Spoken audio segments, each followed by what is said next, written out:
வணக்கம். நான் தேனி மாவட்டம் உத்தமபாளையம் தாலுகா கம்பனாரத்தில் வந்து பேசுகிறேன். சரிங்களா? என் பேர் பிரவீன்குமார். கிட்டத்தட்ட 2014 மக்கள் இயக்கமாக இருந்து இப்போ கட்சியாக பயணிச்சுக்கிறோம். இப்போ வரைக்கும் இருக்கோம். இப்போ வந்து என்ன ஒரு முக்கியமான விஷயம்டாக்கா, இந்த தேனி மாவட்ட தலைவர் அண்ணன் டாக்டர் லெப்ட் பாண்டி அவர்கள் வந்து கட்சிக்காக வேண்டியும் கட்சி பதவிக்காக வேண்டியும் இந்த மாதிரி காசு வாங்கிட்டு தான் போஸ்டிங் போகிறாரு, அவங்க கேஸ்ட் ஆளுகளை பார்த்து போஸ்டிங் போகிறாரு இப்படின்னு சொல்லி தேனி மாவட்டத்தில் போஸ்ட் அடிச்சு ஒட்டிக்கிட்டுறாங்க. இது வந்து மிகவும் ஒரு பொய்யான தகவல். கிட்டத்தட்ட இத்தனை வருஷமா இருக்கேன். நாங்களாம் அண்ணன் தான் பழகிருக்கோம். நாங்கள் வந்து அண்ணன் பழகிட்டு இருக்கோம். எங்களுக்கு இது வரையும் கேஸ்ட்டை பார்த்தலாம் போஸ்டிங் போல வைக்கல. எனக்கு தெரிஞ்ச வரைக்கும் இந்த மாதிரி சொல்லியே கிடையாது. இப்போ வந்து அவர் வளர்ந்து வராரு. அது வந்து சில பேருக்கு பிடிக்க மாட்டேங்குது. அதுக்காக வேண்டி பொய்யான தகவல்களும் மேலும் போட்டுக்கிட்டு இருக்காங்க. சரிங்களா?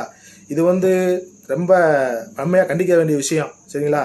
உங்களுக்கு போஸ்டிங் வேணும், அது வேணும்னா நீங்கள் நேரடியாக பேசி உழைச்சி முன்னேறிவாங்க. அதுக்காக வேண்டி ஒரு மனுஷனை பிடிச்சி தரக்குறாக பேசி போஸ்ட் அடிச்சு ஒட்டி அவர் பேரை கெடுத்து முன்னேறணும்னு நினைக்காதீங்க. சரிங்களா? கட்சிக்கும் கட்சி பேரையும் டாக்டர் லெப்ட் பாண்டியும் அவர் அவமதிக்கிற மாதிரி இருக்குது. சரிங்களா? இது மிகவும் தவறான செயல்.